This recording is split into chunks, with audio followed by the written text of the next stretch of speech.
Yes, কালকে কিনা হলো 5254 পর্যন্ত গেছিল। আচ্ছা আচ্ছা আচ্ছা আচ্ছা। পরে 48 পর্যন্ত কিনে আনছি। আলু, পেঁয়াজ, রসুনের পাইকারি ভাড়া তালিকা। মার্কেটে আলুর বাজার আবার কমতে শুরু হয়ে গিয়েছে, পেঁয়াজের বাজার একেবারে হঠাৎ 10। এতে মাথায় হাত ব্যাপারীদের চিন্তার ভাঁজ পড়েছে।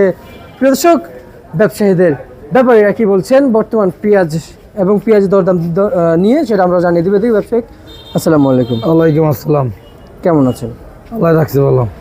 আজকের বাজারে এই যে পেঁয়াজ যে আমদানি করছেন, ব্যবসার সাথে জড়িত আছেন, কিন্তু এই পেঁয়াজের আসলে কি পরিমাণ লস হচ্ছে এটা জানাবেন কাকা। ইয়েস, কালকে কিনা হলো 5254 পর্যন্ত গেছিল। আচ্ছা আচ্ছা আচ্ছা। পরে 48 পর্যন্ত কিনে আনছি, কিন্তু আজকে তো দেওয়া যায় বেচা কিনা 10 নেমে গেছে। 100 টাকার উপরে কভার চায় না, 110টা 5টা বেচছি, কষ্ট হয়। কেজিতে 30 টাকা লস। আচ্ছা, 25 টাকা লস, 30 টাকা লস কেজিতে লস যাচ্ছে আর কেজিতে। আলুতে কি পরিমাণ লস যাচ্ছে কাকা? আলুর মনে করেন 18-19 আলু হয়ে গেছে, 14টা 15টা। আচ্ছা আচ্ছা আচ্ছা আচ্ছা। আলু এই পরিমাণ আমদানি হয়েছে কাকা? আলু প্রচুর আমদানি আছে, প্রচুর আলু আমদানি কাকা। আর এই আলু কে খাবে কাকা এখন? খাবে পাবলিকই, কম বেশ করে খেয়ে লাগবে, দাম কমলে খেয়ে লাগবে বেশি। পাবলিক তো বলতেছে যে নতুন আলুর দিকে চাহিদা বেশি, পুরাতন কোনো চাহিদাই নেই কাকা। হ্যাঁ, এখন পুরাতন আলুতে তো কোনো চাহিদাই নেই, তাহলে এগুলো কই যায়? বুড়িগঙ্গা যাবে না, কৃষকের লস হবে। কৃষকের লস হবে, মানে আর আচ্ছা, খাওয়া খাইয়ে নেবে, কম দামে পাবে, বেশি খাবে।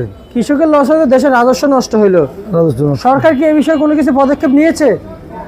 সরকার এই মুহূর্তে তো নেয় না, এখনও নেয় না। এখন সামনে আবার নতুন সিজন লাগছে, নতুন আলু আসছে মার্কেটে, পুরান আলু আছে, সব মিলে আর কি 10। সুপ্রিয় দর্শক, আপনাদেরকে একটু দেখানোর চেষ্টা করি বাংলাদেশের বাজারে। আপনারা একটু দেখেন যে কি পরিমাণ আলুর যেমন আমদানি রয়েছে। একটু আপনারা দেখলেই বুঝতে পারবেন যে পর্যাপ্ত পরিমাণ কিন্তু আলুর আমদানি রয়েছে। আমরা যদি একটু দেখাই, এই যে আমাদের সেই সাথে পরিচিত মুখ মোশাররফ কাকা রয়েছেন, কিন্তু ওনার পিছনে যে আলু রয়েছে, এই সমস্ত আলু এতটা পরিমাণ আমদানি হয়েছে, কিন্তু চাহিদা কম মার্কেটে থেকে যাচ্ছে। এবং আলুতে কিন্তু গ্যাস চলে এসেছে। এই দেখেন, এদিকে কিন্তু আলু কিন্তু বেচাবেচি চলছে বর্তমানে, আমরা যদিও দেখতে পাচ্ছি বর্তমানে। প্রিয় দর্শক, আর হচ্ছে যে এই কাকা, এই আলুর যে দাম পাওয়ার কোনো চান্স আছে? না, আর সুযোগ নেই আলুর দাম বলার। নতুন আলু চলে আসছে, আস্তে আস্তে কমবে। নতুন আলু কত চলছে বিক্রি? নতুন আলু মানে 40-45টা 30টা 40-45 সে তো খুঁজছে বাজারে। হ্যাঁ, আপনি পাইকারি মার্কেটে বলেন? পাইকারি আজকে মানে 30টা 25টা বেড়েছে। আচ্ছা আচ্ছা আচ্ছা। আর নিচেরটা বলেন না? নিচে আছে তোমার মনে করো 10 টাকা কেজি আছে আলু। 10 টাকা না, নতুন আলুর বাজারে উপরে 25, নতুন আলু 25, নিচে 15, ছোট বড় আছে আর কি। আচ্ছা আচ্ছা আচ্ছা। আর পুরাতন আলু কত চলছে? পুরাতন আলু 14 টাকা 15 টাকা 10 টাকা। আলু কয়েকটা জেলা ভাগ আছে, মানে মুন্সিগঞ্জের আলুর দাম কম, রাজশাহীর আলু দাম বেশি। ঠিক আছে, মাইম নামে একটা আলু আছে, ওটার দাম কম। মানে বাজার 10 টাকা আলু আছে? 10 টাকা আলু আছে। হাই হ্যাঁ কাকা, কি কন? আলুতে পুরো 10। 18-20 টাকা না বাজার ছিল?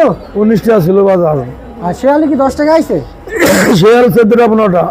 আচ্ছা আচ্ছা আচ্ছা। আর 16 টাকা 15 টাকার আলু 10 টাকা। 10 টাকা। এই পরিমাণ লস গেলে কৃষক কিভাবে সামনে আগাবে কাকা? এখন এটা কি বলবো বলেন, কৃষক ওই যে ওষুধ পাতি, সার, সব কিছুর দাম। আচ্ছা আচ্ছা। যদি কৃষকের মালের দাম কমে যায়, দাম না পায়, তাহলে কৃষক করবে না, কাজ জমিগতি করবে না, ফসলাদি করবে না। রসুন কত করে যাচ্ছে? দেশি রসুন মোটাটা আছে 70টা 60টা 70 টাকা 60 টাকা 50 টাকা। আচ্ছা আচ্ছা। 30-40 টাকা আছে, সব পথে আছে। আর অপরদিকে আপনাদের এখানে আদা কত চলছে? আদা 110 টাকা থেকে 80 টাকা আছে। 80 টাকা বিক্রি চলছে। আচ্ছা আচ্ছা আচ্ছা, বুঝতে পারছি। ঠিক আছে মোশাররফ কাকা, আপনাকে ধন্যবাদ। এ ছিল আজকের সর্বশেষ ভারত তালিকা ঢাকা থেকে।